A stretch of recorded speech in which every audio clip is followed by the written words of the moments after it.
Hello.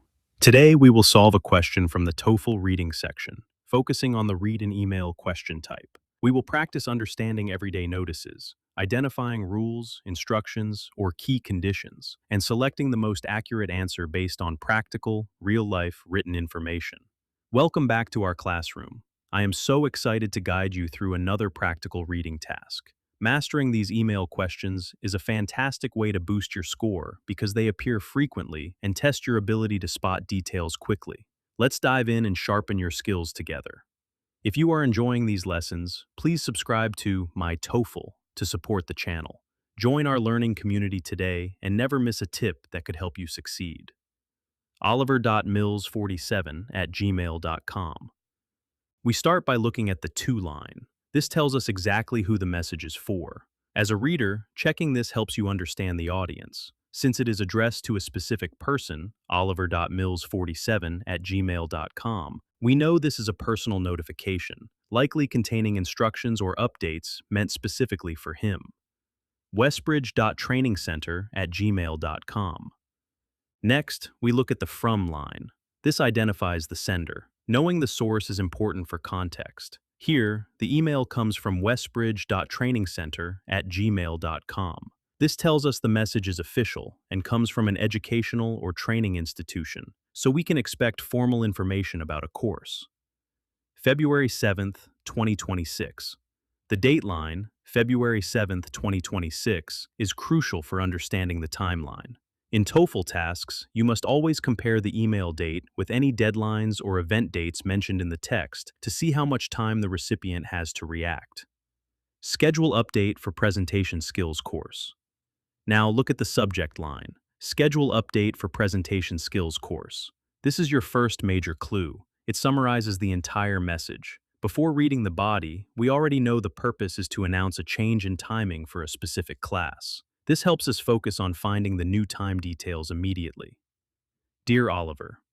The greeting, Dear Oliver, confirms the personal nature of the email. It shows a polite, professional relationship between the training center and the student. This tells us to expect a direct and respectful tone in the instructions that follow.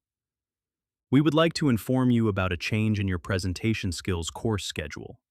This opening sentence states the clear purpose of the email. The sender wants to inform the student about a significant change regarding the schedule. Recognizing this immediately prepares us to look for what exactly is different. The first session will now take place on February 18th at 10:30 a.m. instead of 9 a.m. Here we get the specific details of the change. The new date is February 18th, and the new time is 10:30 a.m. The phrase, instead of, is vital here because it tells us that 9 a.m. is the old time and should be ignored. Always pay attention to comparison words like this. Please arrive by 10:15 a.m. to complete a short registration form before the class begins. This sentence gives a specific command regarding time. The student must arrive by 10:15 a.m. It also explains the reason, to complete a registration form. Notice the distinction between the arrival time and the class start time mentioned earlier. The course will be held in room B12 on the second floor. This sentence provides the location. The class is in room B12, which is situated on the second floor. These are factual details that you might need to recall for a detailed question. Participants are asked to bring a notebook and prepare a 2-minute self-introduction. Here we find the requirements for the attendees. They are asked to bring a notebook and, very importantly, to prepare a self-introduction. This is a task that must be done before coming to the class. If you cannot attend, notify us by February 16th at 5 p.m. The final sentence sets a conditional rule. If the student cannot attend, they must notify us by the deadline of February 16th. This is a standard cancellation policy. Best regards. The closing, best regards, is a standard professional sign-off. It maintains the polite and formal tone established at the beginning of the email. Daniel Foster. Finally, the name Daniel Foster appears at the bottom. This identifies the specific person responsible for sending this update, adding a human element to the official message. Great job following along with the text. Now that we have analyzed the details, let's test your understanding with a couple of questions. Stay focused and recall the key points we just highlighted. All right, let's move to the first question. We need to find a specific time detail mentioned in the email. At what time should Oliver arrive at the training center? The question asks specifically about the arrival time, which may be different from the class start time. The key words here are time and arrive. We need to scan the text for a matching instruction. In the third sentence, we see the phrase, arrive by 10:15 a.m.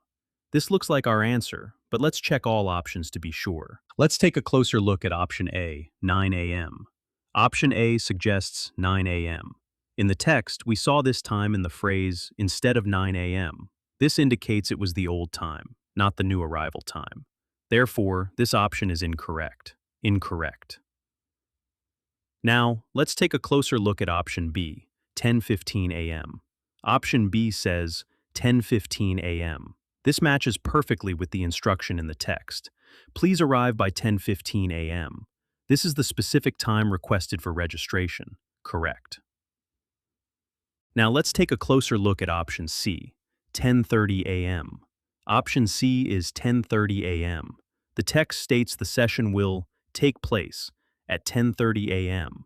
This is when the class starts, not when Oliver should arrive. The question asks for the arrival time. Incorrect. Now let's take a closer look at option D, 11 a.m. Option D suggests 11 a.m. This time does not appear anywhere in the email. It is completely unrelated to the schedule. Incorrect. The correct answer is B, because the text explicitly instructs the participant to arrive at this time for registration, distinguishing it from the later start time. Now let's look at the second question.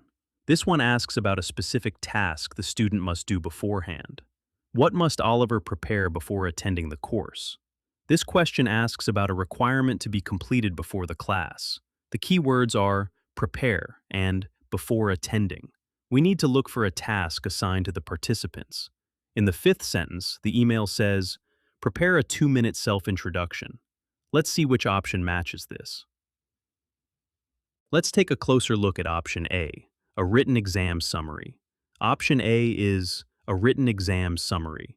The text mentions a presentation skills course, but there is absolutely no mention of an exam or a summary. Incorrect. Now, let's take a closer look at option B, a short personal introduction.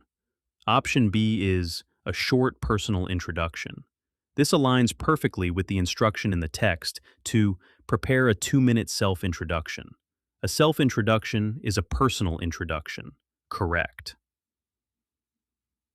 Now let's take a closer look at option C, a group presentation outline.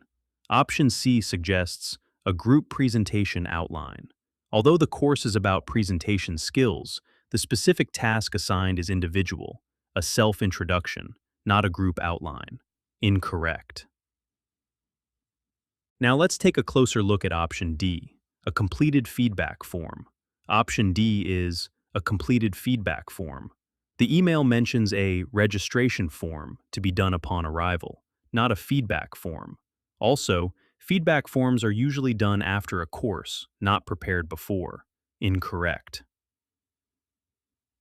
The correct answer is B, because the email clearly instructs participants to prepare a self-introduction, which matches the option of a personal introduction.